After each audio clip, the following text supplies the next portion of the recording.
Call the Monday, March 10, 2014 regular meeting of the Board of Education to order. And the first item on the agenda is the approval of the agenda. We have a motion to approve the agenda. So moved. Second. Moved by Board Member Patterson, seconded by Board Member Bickle to approve the agenda. Is there any discussion? Would it be possible to amend that motion to move the executive session right before the principal and certified director contract discussion? I think you just need to make a motion to amend the motion to add that.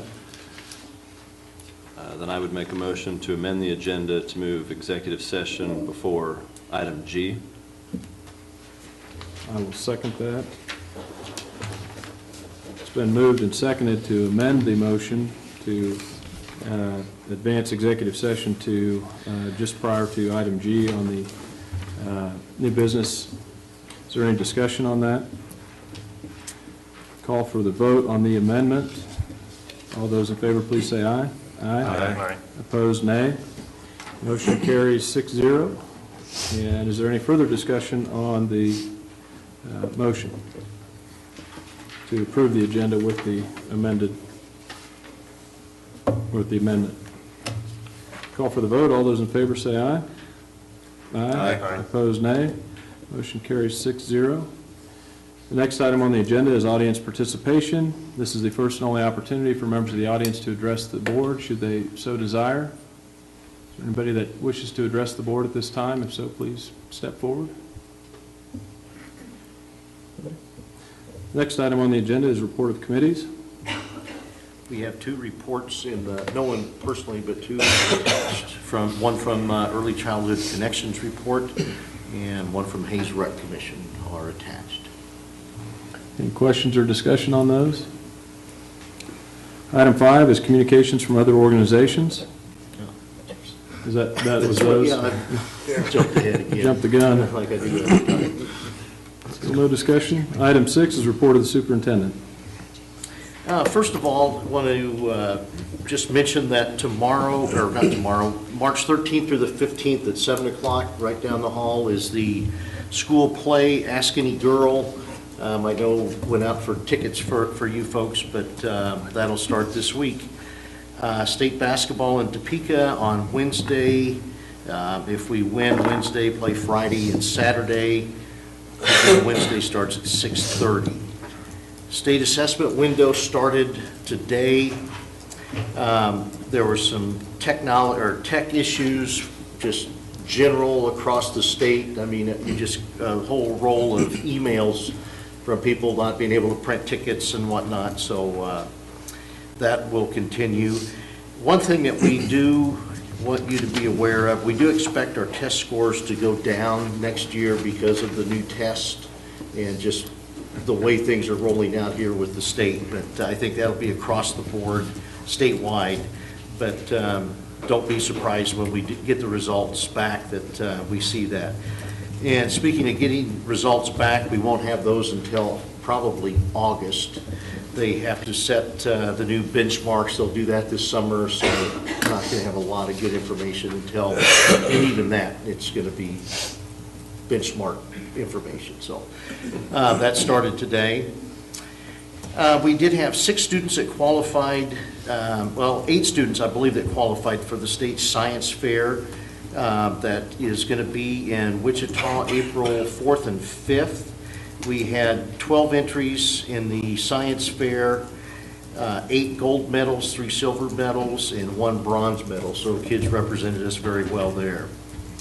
The middle school also had their Hayes Music Festival this weekend, and that was very well attended, and our kids did very well there. I don't know how many students you had total, Greg, but it was probably 300 or 400 students. It's a big event.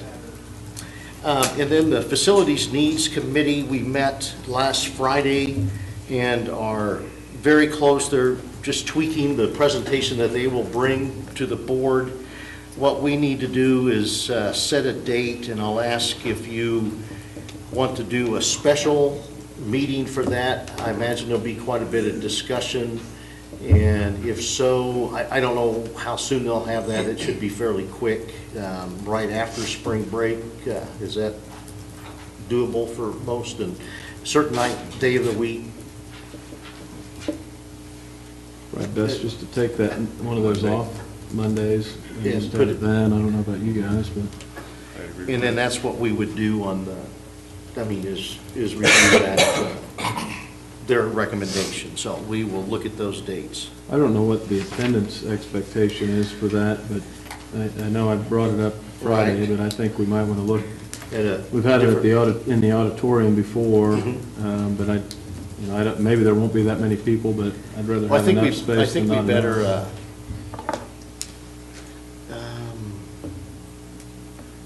We had, is it 8th, what place? Is that what it, 8th place? Yes. 8th place, I'm sorry, I don't want to forget this, 8th place at the State Spelling Bee middle school student, and that was also on Saturday. But as far as the meeting, do you want to look at the auditorium here or a different site? Does it work? I mean, obviously, you've had meetings in there before. It did the last time, I think. Yeah. It works. Okay. Well, we will just plan on using the auditorium then, and I don't know how many people will show up, but that way we're covered, so. And that's my report. DECA? What's that? DECA kids, looks like they did pretty well too. I hadn't seen the report on that. Okay. So, do you have a, I think we've got 12 going to nationals. no, Yeah? do you know Marty? I can meet them before you get it. Yeah. Well, one's my kid, Oh, well, so I awesome. kind of knew a little bit Yeah. about it. Something about the allocator or something. Yeah, I kind of knew a little bit about it. Any further discussion on the superintendent report? Next item is the financial report. What, Tracy will have an Alio report, all of that information at the next work session. We'll continue with that. What I want to just mention here is the state lawsuit, how that will affect us. The equity issue on the local option budget and capital outlay, as far as paying state aid, which they haven't done. On local option budget, they've been paying 78% instead of 100%. If the state pays the 100%, that would mean $160,783 more for the Hayes District. That doesn't mean our budget increases at all. It's that much more in state aid. So it would lower the mill levy about 0.53 mills for the local option budget. We do not receive any state aid on bond, or not bond and interest. We don't receive any state aid on capital outlay, so we wouldn't see any windfall or see anything there. And we don't receive anything on bond and interest either. But and then the other part where the adequacy goes back to the 3-judge panel, that the last time they met, and this is why the whole progression went through the Supreme Court, it was, they found about a $50 million shortfall in what education should have received. So the decision's going to go back to the 3-judge panel. They gave them a few more guidelines to look at, some different things. I don't foresee any immediate impact, and it'll probably be a long, drawn-out process again. And I don't know, Greg, if you have any insight on anything from your angle, but it's just, Probably appeal it again, and we'll be here yeah. So 18 to 24 months from now. don't think that there's anything that's really going to have a financial impact other than lowering the mill levy for us. So that's where we are. Any questions or discussion on the financial report? Next item on the agenda is the SMART goal update. If you look at the SMART goals, what has been done, and I don't know what color you call the, kind of an orangish red or something, the newest color that's on there, we updated that information from the work session, took off the information that we discussed that we felt like we had accomplished. The first 4 pages are the updated SMART goals with the pertinent information, and in the last 3 pages are those items that we took off and have them as completed. We will keep those, ongoing for the record and continue to do that. But I believe we are up to date on those, and at the next work session, we will review those again and see where we are. Any questions or comments on SMART goals? Okay, next item on the agenda is the consent agenda, which includes the board meeting minutes from the February 17, 2004 meeting, the work session minutes from the March 3, 2014 meeting, the financial reports and the clerk's report, personnel transactions, the authorization of Clayton Holdings to make payment to Paul Wertenberger in the amount of $153,270, the approval of bills in the amount of $2,433,964.72, Connections Early Childhood Connections ERSEA Plan, Priority Grids, and the Connections Outcomes. We have a motion to approve the consent agenda. So moved. Do we have a second? Second. It's been moved by Board Member Liker, seconded by Board Member Waddell to approve the consent agenda. Is there any discussion? Call for the vote. All those in favor, please say aye. Aye. Opposed, nay. Motion carries 6-0.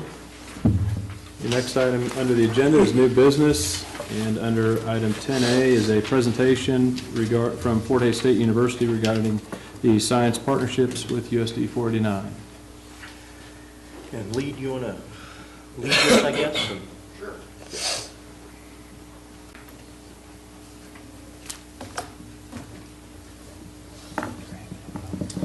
Good evening.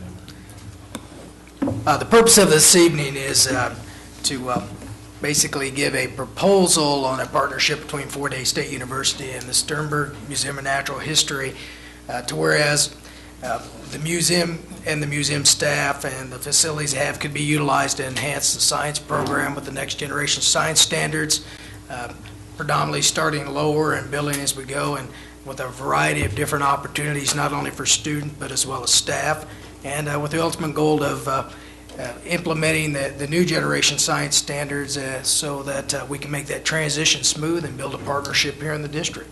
So at this time, I'd like to introduce David Levering and Reese Berrick from Fort Hays State University Sternberg Museum. All right, thank you. I'm Reese Berrick, and I've been the director at the Sternberg Museum for the last 5 years. And we've always had a pretty strong science program at the museum, but a lot of it, when I first got here, was outreach. A lot of the in-museum programs were really done by volunteers and weren't very in-depth. And about 3.5 years ago or so, we started really working on creating programs, tours, and activities that were much more interactive and in-depth with our professional staff. And we created lots of new opportunities and new facilities, including the nature trail. And we've been working on that now for about 3.5 years and made the programs much more interactive and working for the teachers and for the students to come out with much better outcomes. And so in the we average about 1,300 to 1,600 students that come through to the museum every year, and only about 300 to 450 of them are from USD 489. And so now that we have really good programs, we'd really like to figure out a way of increasing the impact the museum can have, especially with the advent of the next generation science standards. We think that there's a lot of ways in which we can fit into sort of advancing that cause. So I have with me my education director now, a young, enthusiastic person who replaced a young, enthusiastic person that was the previous education director, and he'll talk a little bit about some of the things that we have to offer. Thank you, Reese. My name is David Levering. I've been the education director at the Sternberg Museum of Natural History since August. And what I'm going to be talking to you about is the kind of programs and activities that the museum plans to be able to offer, in most cases offers already, plans to build in a potential partnership with the USD 489 school district. So to kind of preface what it is that I'm going to be talking about, there are a few different things that we offer from the programming side. We do museum tours where school groups will come in and we will we volunteers, myself, will take them through the museum and show them different exhibits depending on what the teacher is most interested in. Usually it's the fossil galleries. Sometimes they want to look at some of the other things that we have. And we can talk to them and their students about different scientific concepts that are relevant to things like our fossil galleries, whatever it is they want to see. Other things that we do include outreach activities where we'll go to the school, and also activities where the teacher and their class comes to the museum and we do guided activities with the students on site. At the very end, I'm going to turn it back over to Reese, and he is going to talk about some of the economic advantages towards doing this as a kind of formalized partnership as opposed to just having classes coming in on an individual basis.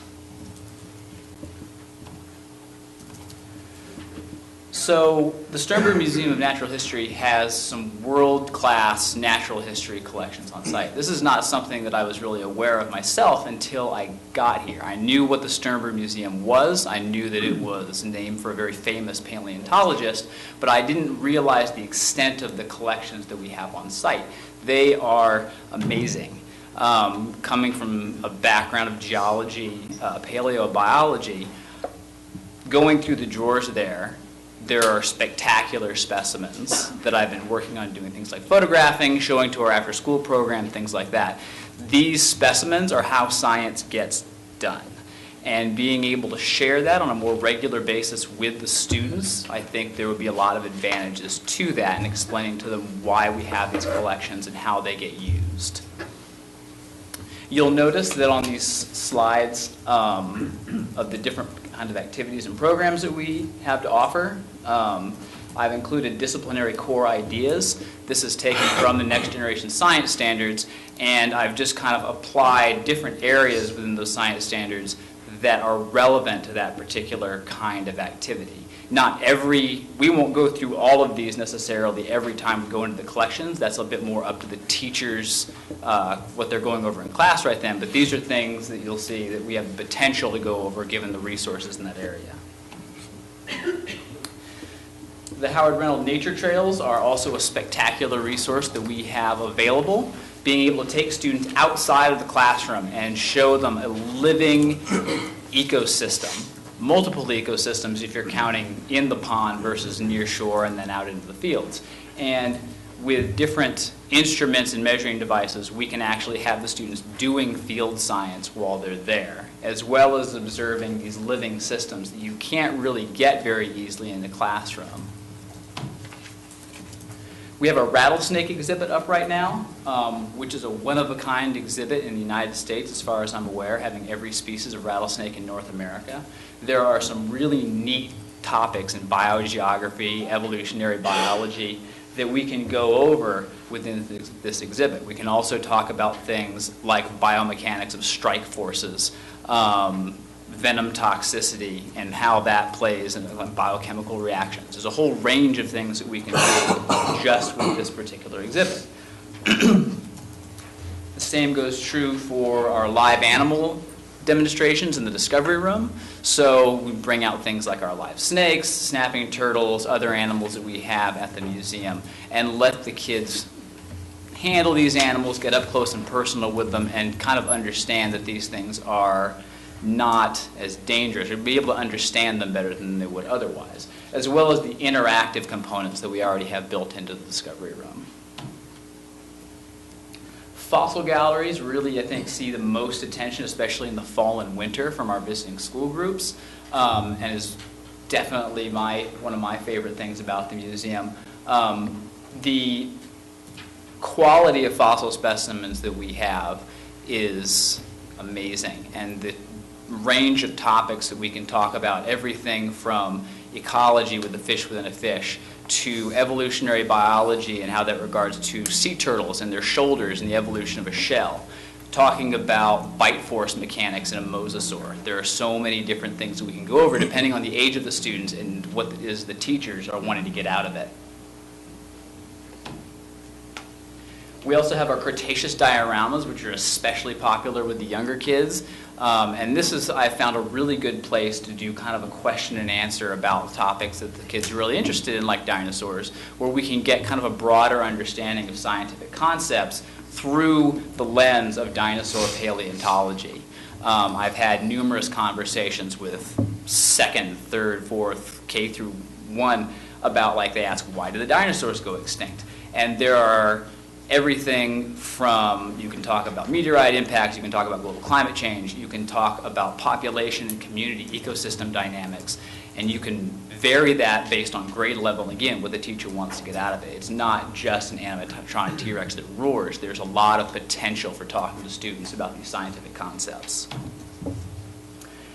An exhibit that we're going to be premiering, hopefully, at the beginning of April, called Bringing Fossils to Life. And this is another one kind of like the fossil galleries, where the primary point of it is very evident. We're going to be talking about the evolution of plants and animals and how we can see that evolution and concepts in biology in the fossil record and in modern organisms. But in talking about something like the advent of the tetrapod body system, you can talk about things like normal force and drag, and how a fish moves from being aquatic to terrestrial. You can talk about the evolution of sassafras, conversion evolution. Again, we can do so many different things, which fits into this idea in the next generation science standards that I've seen of comprehensive science education, as well as critical thinking components that we can apply through activities, tours, and the like. We also have traveling exhibits that come through a couple a year, and this is an opportunity where if we have a traveling exhibit come through and a teacher's looking to get something that they're not going to be able to necessarily touch on a regular basis, or just looking at it in a different way, we can apply different disciplinary core ideas to these traveling exhibits depending on what it is we have visiting. As far as specific activities go, the idea right now is to have 3 of them constructed for each kind of grade section. So 3 K through 5 activities, 3 6 through 8 activities, and 3 grades 9 to 12 activities that would be kind of premiering in the fall of 2014. And these activities would be designed with the help of the district curriculum director and through conversations with district science teachers about what their needs are based on the science standards, what things that they might have trouble doing that we could facilitate at the museum and provide possibly a more complete or in-depth experience for their students. I'll turn it over to Reese. Thank you. Okay, just briefly, the idea behind this is that, you know, right now we have some really great options, and teachers call and set up an appointment for a tour or an activity, and we give them a suite of options. You can choose this, this, or this. The idea with this partnership is that knowing that we're going to get X number of students showing up every year, X number of classrooms showing up every year, we can work much more closely with the science teachers and curriculum directors at the school to develop what it is that will best fit with what's going on as the district develops its vision for the science standards. And that way we can reduce the cost. So instead of just charging an amount, $4 for every student that comes in when we get a schedule, we can say we can reduce by at least 25% the cost, because we're going to know how many students are coming in every year. We can plan for it and have the activities and tours really worked out with the district ahead of time. And so that makes everything more efficient, more user-friendly, and effective for, I think, both the district and the museum, and gets a much larger number of students involved in these activities. Thank you very much. Thank you. Dean, are we taking action on this, or just No, there's information? Information item, and we will work with Fort Hayes with our science committees and Shanna, and bring something back and see what's there that would be beneficial to them. Next item on the agenda is the National Title I Conference presentation. Principal Nancy Harmon and teachers Denise Danielson and Gina Johnson from O'Loughlin. Good evening. I'm very pleased to be here representing O'Loughlin School with Gina Johnson. We recently went to San Diego, California while you had snow days. We were in California. That was kind of exciting. We were invited to San Diego as a result of the designation for O'Loughlin as a National Title I Distinguished School. And the trip was funded, actually, by the Kansas State Department of Education, and we were very grateful for that support. Attending this national conference opened our eyes to the enormous impact Title I has upon students across the United States. And here's some facts about Title I. Title I serves more than 18 million students nationwide. It was initiated in 1965 as part of the War on Poverty. Title I serves students pre-K through 12th grade. Title I is the single largest pre-college federal education program, and Title I students are found in almost every school district in the country. Title I services are available in all USD 489 schools. At O'Loughlin, the students receive reading recovery support through trained reading recovery teachers Gail Pratt and Krista Brooks. This year, 67 schools were named Distinguished Title I Schools. O'Loughlin Elementary was selected for Category 1, which recognizes exceptional student performance in 2 or more consecutive years. Only one school per state could be designated a Category 1 or Category 2 school. Category 2 represents closing the achievement gap between student groups. As a designated distinguished Title I school, we now are featured on the National Title I Association's website as a distinguished school. Okay, while we were there, we were able to each attend roughly 10 or more workshops. One connecting link between all of them was a lot of brain research. We got to learn the physiological effects that poverty does have on the brain and how it affects our students in the classroom. A lot of behaviors that we see as teachers in there can be directly related to poverty, and how we can, as teachers and administrators and parents, help these students. One way is language immersion. That's something I think we always target the younger kids, but that's even effective the older our students get. Creating not only a physically safe environment for our students, but also emotionally safe, that they know that they are free to learn and make mistakes and challenge themselves while they're within our walls. And one that kind of stood out was vigorous play. That actually has research to show that 60 minutes, 7 days a week increases brain activity and has direct results in the classroom. For all students, not just students within a poverty environment, we talked about changing from a fixed mindset of working until we get something right to a growth mindset, which would be, even when we get it right, keep challenging ourselves and questioning to go beyond just the parameters of correctness. We were able to meet wonderful teachers from all over the United States and collaborate with them, talk about resources and practices that work for them and for us. There was definitely an element of we all have the same kids at every school, no matter where we are in the United States, no matter climate, and just being able to work together collaboratively through our different districts. And we're still getting to talk to them today. We've got email addresses and phone numbers and able to, follow up and catch up and see how things are going now with each other. One evening while we were there after the workshops, we were invited to a president's reception, and this is actually a picture taken on the USS Midway. The USS Midway was the longest serving naval aircraft of the 20th century. There were over 29 aircrafts that had been restored that we got to see and tour and look around. This is hosted by the president of the National Title I organization, and it was only for schools that were distinguished.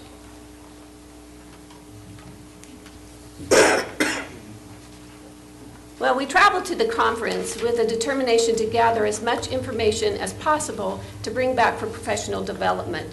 And one of the ways we plan to deliver the information that we gathered and the research is through membership in Title I On Demand. And as a distinguished school, O'Laughlin received a complimentary 3-month subscription to the service, which includes videos of all of the conference sessions. Presentations by the National Teacher of the Year and Harry Wong are already on our staff meeting agendas for the next fall. During the conference, many educators ask, what do you do at your school for your students to achieve success? Well, I gave it careful consideration for a very long time, and I've come to the conclusion that it's a culture in our building. That includes individual assessment, instruction, reassessment, reteaching until students understand, internalize, and can apply knowledge. O'Laughlin teachers monitor and assess student progress through the use of individual standards-based curricular checklists with mastery of every skill, their own personal goal. O'Laughlin teachers are passionate about their students and their impact upon the success of their students. Research consistently supports the theory that the most important impact upon student success is the effectiveness of the classroom teacher. In addition, outstanding support from O'Laughlin parents and commitment to hard work from our students has resulted in this national recognition. We are honored to represent our district and O'Laughlin School, and we appreciate the continued support we've received from Superintendent Catt and from Mark Hopman. And we would be happy to answer any questions that you might have. How did you Thank plan you. it on the snow day? San Diego. It was a good call. Thank you so much. Thank you. Thank you. Congratulations to you and your staff. Thank you.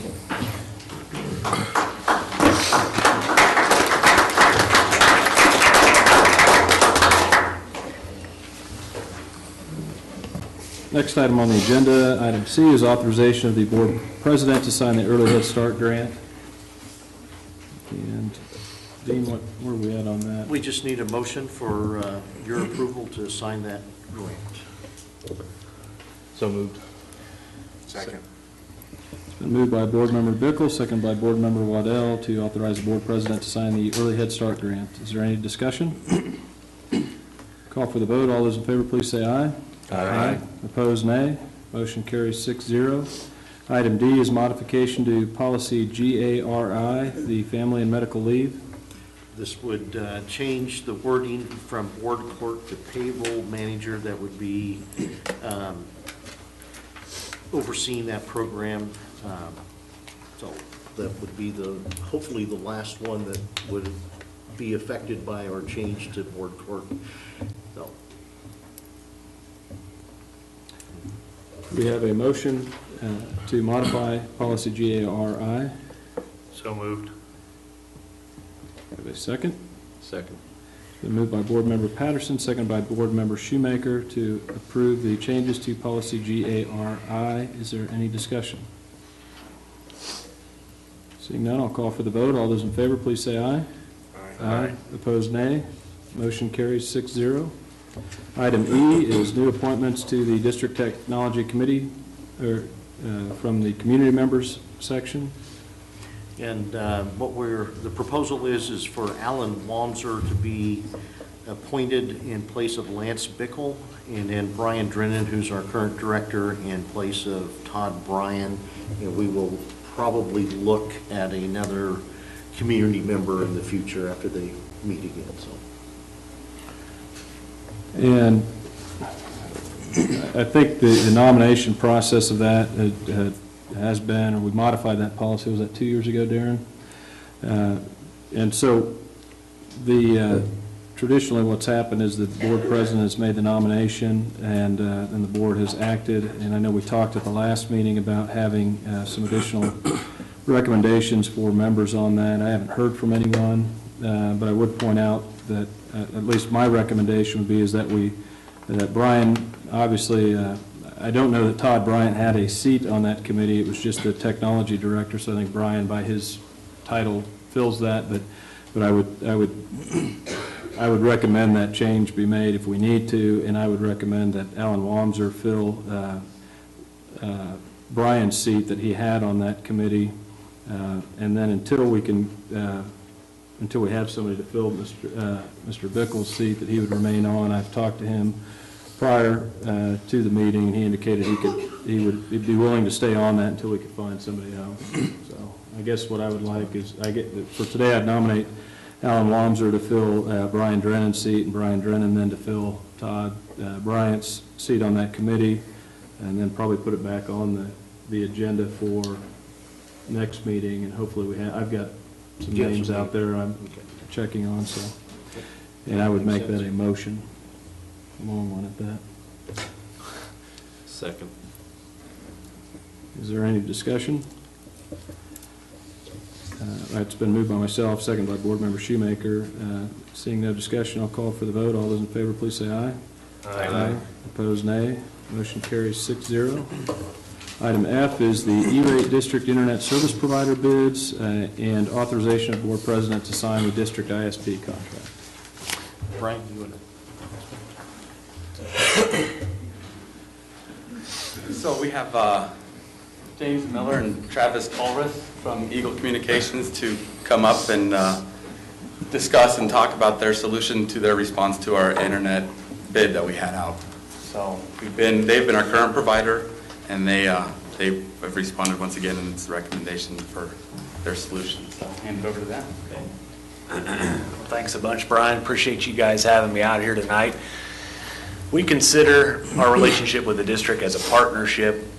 As Brian mentioned, we've been a partner with you guys for 10 plus years, and sitting there in the audience listening to you guys talking about education and some programs that are out there about educating students, that's where I want your guys' time to be spent. I want technology to be something you think about every few years, and it goes pretty smooth, so you guys don't have to worry about that. I remember working detailed with the district when you did your one-to-one laptop initiative back when you had the little Mac computers that came out. We worked very closely with the district during that rollout to see what was going to be, this was going to be a transformation and how we could support that. That stuff went really smooth, and one of the things that we do is we meet with the district each time these proposals come up and sit down, invite you guys out to our place to look at what we're doing. We sit down and go look at your place and really talk about what the goals are and make sure that the solution we have in place is meeting your requirements and set up for the future. And we did that this year with Brian, and appreciate working with him, and that's really worked out really well for us. Our solution, as the notes kind of said, is a dedicated fiber solution, and the dedication is important about security and performance. And it's your equipment, it's your basic network that we just provide the infrastructure for. It's extremely reliable. Again, I don't want you guys to have to be worried, or the staff even have to be worried about technology being there. It's a simple solution that's reliable, and it's scalable. We're able to do upgrades and tweaks to the solution over time to grow it to whatever the needs are of the district and the students, and what it needs to be able to provide a good educational process out there. Eagle's been fortunate as a company to grow and expand. We have many partnerships out in our industry, which allows us to buy our internet bandwidth at a much lower price in today's world than what we have been in the past. And when we're able to do that, we're able to create value for folks such as yourself at the district, who it came at a really good time to be able to offer more of a product at an even lower price than what we're able to do before. And so we appreciate your guys' commitment to Eagle, to education, and we look forward to answering any questions that you have here tonight, and just want to thank you for the opportunity. Thank you, guys. Thank you. Do we have a motion to, I just had one quick, as far as on the setup here, obviously it's the current setup is already in place. Are there any plans, and Brian, maybe you can even answer this too, are we making any changes at all as far as routing or any of that type of stuff, or is that? Well, at this time, we're looking at freeing up some space in the head end that we currently co-locate in, and that will allow us to change some of our routing of our internet traffic. Maybe not take it all to Hayside. I just knew that was a concern of yours, so. Exactly, and what we've talked to Eagle, and we have a certain amount of space, and as long as we don't exceed that space, we'll be okay. Great. And I don't think that our plan going forward was to do that, so Awesome. that will include that. And you said, too, it's possible to upgrade bandwidth at any time? Yeah, I We mean, need it's it. just a few keystrokes of an operation to upgrade that when the time's needed. And that's, like I say, it's one of the things we just take pride in. We truly want to work with you guys to understand what your needs are. And if it's a content management system, if it's a routing system that we can co-locate in our head end to allow the network to perform better, that's what we want to do. We want it to work to the fullest of its ability and being flexible and working as a group. And, you know, that stuff being said, hearing you guys talk about the Technology Advisory Committee, if you're looking for a representative, we'd be happy to participate in that kind of a thing, again, to help align goals and work towards a technology advanced district, so. Thanks, Travis. Thank you, guys. gentlemen. Thank you.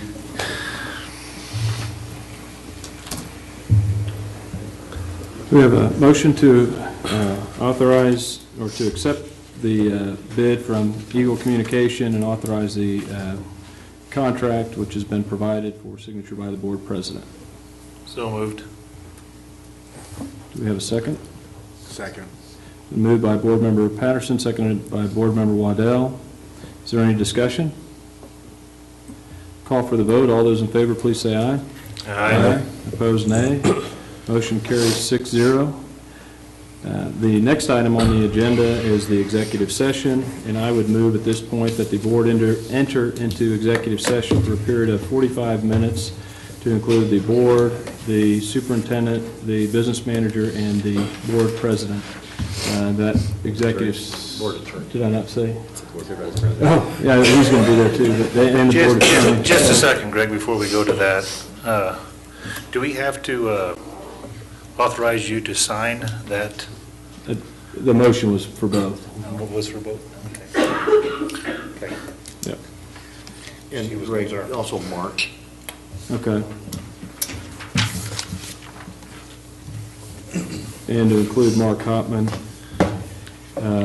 That will begin at 7:15 and conclude at 8 o'clock. Do we have a second? Second. It's been moved and seconded. Is there any discussion? Call for the vote. All those in favor, please say aye. Aye. Opposed, nay. Motion carries 6-0. I'll call the meeting back to order, and we'll move on to item G, which is the principal and certified director contracts. I make a motion that we go with the administration's recommendations to approve all contracts put in front of us by the administration. I'll second. It's been moved by Board Member Patterson, seconded by Board Member Shoemaker, to approve the administration recommendations on contracts. Do we have any discussion? And Dean, could we get your official recommendation on that?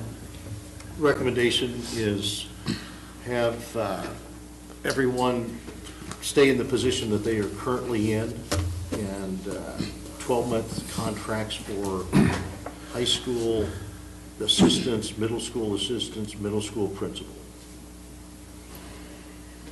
Is there any discussion?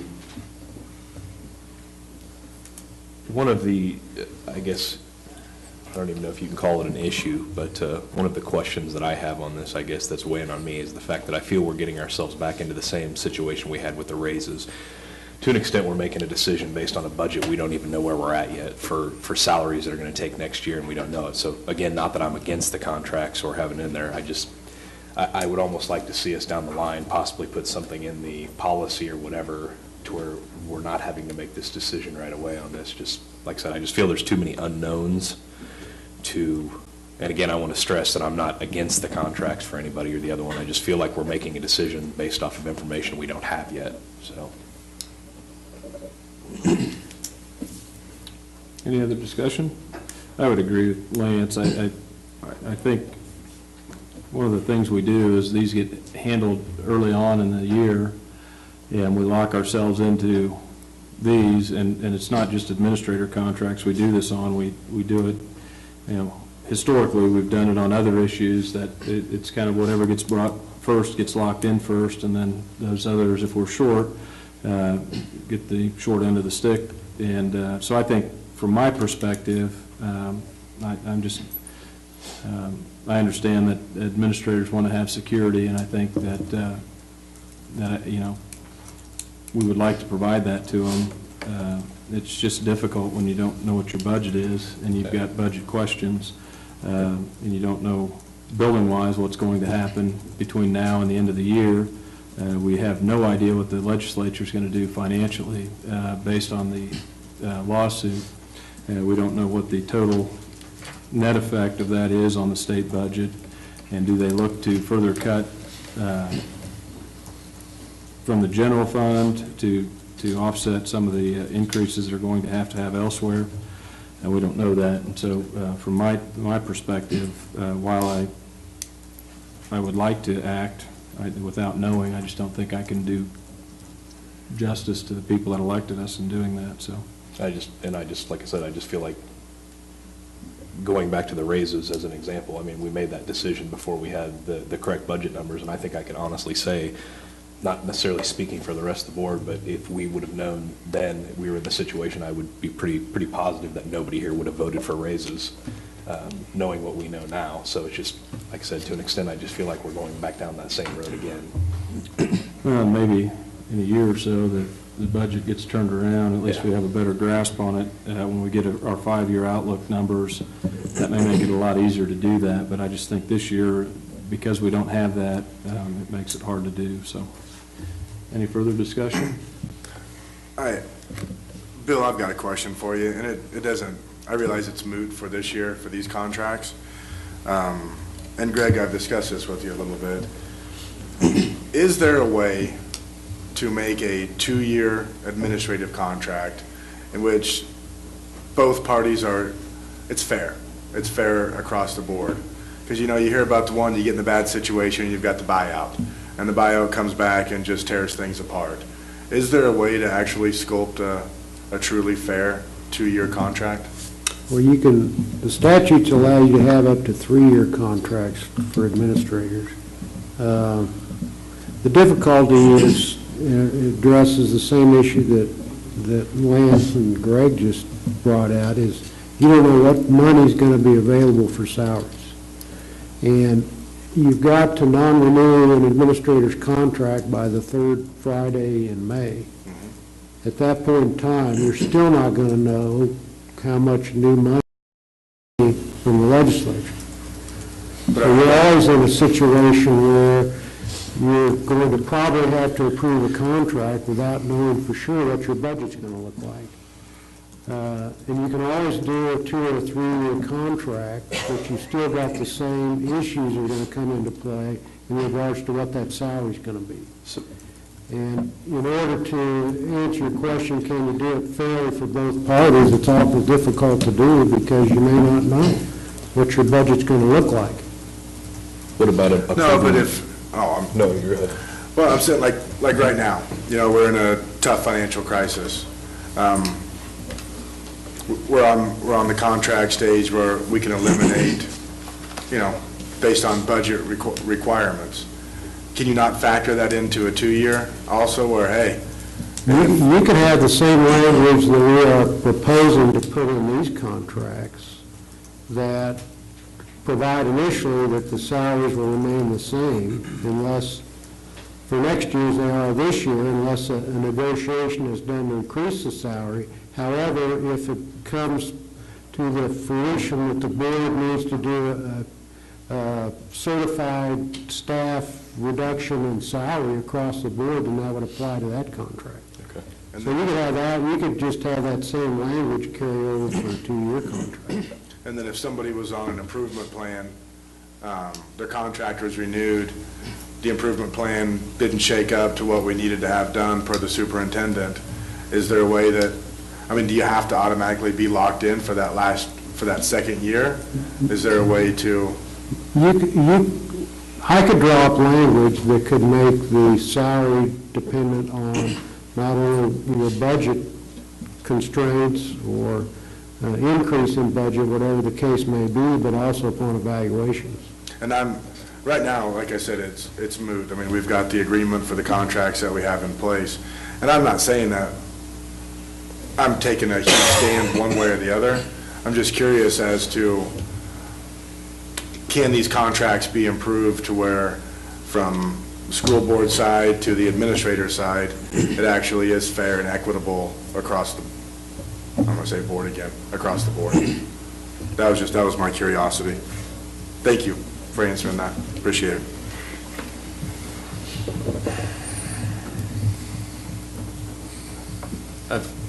I just want to add to what Lance said, but, you know, I see where we're at. We've got a lot of budget issues, and this isn't going to be the first, you know, or the last tough budget decision, but at the same time, too, I look at each of the buildings, and basically every building's a top down, and I think we got to, you know, let people know at the top, and everybody that's in that building, too, kind of who's in charge, and I don't know if there's a way to draft some policy to work later where the contracts can be negotiated later, but I know for this year, I think we're kind of out, aren't we?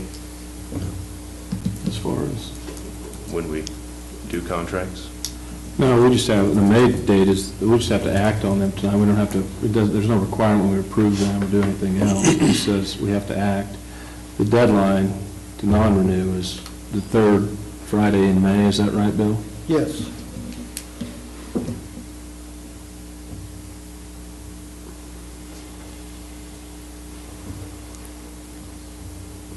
Any further discussion? I'll call for the vote. All in favor, please say aye. Aye. Opposed, nay. Nay. Motion carries 5-1. Next item on the agenda is discussion by board members and agenda requests.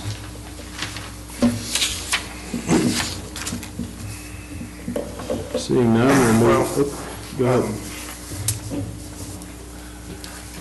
I've had a lot of unusual conversations in probably the past 7 to 10 days, and everything from clarification from the employee talks to expressed opinions to, you know, questions on where the heck are we going. But at the end of every conversation, be it an administrator or be it a teacher or be it, you know, somebody working in the kitchen doing their best that they can, everybody is finishing their statements with, you know what, at the end of the day, whatever it comes down, we'll just do our best with whatever we have to work with. And for a lot of the individuals employed in the district, by no means did they get us into any of this mess. By no means did they create it. And it is an unfortunate situation that the teachers group will shoulder the burden of the responsibility when it comes to fixing this. But hearing it time and time again, I'm angry, this isn't fair, but at the end of the day, we will do the best with what we have. You know, I think that's a pretty good testimony to the information that you guys are getting out and letting everybody know what is going on, because the communication has done a lot for the morale and for the driving force moving forward. And, you know, I guess at the end of the day, it's kind of like you've had a bad day in your household. Thanks for all the good things. Thanks for the positive attitudes, and I know we can come together and get this thing moving forward. And thank you guys for taking the time to go out there, handle the hard questions, the difficult ones. I know it's not easy. Thank you. And administrators that are here, thank you for, you're responsible for your buildings. A lot of those morales are coming from the leadership, and thank you for that as well.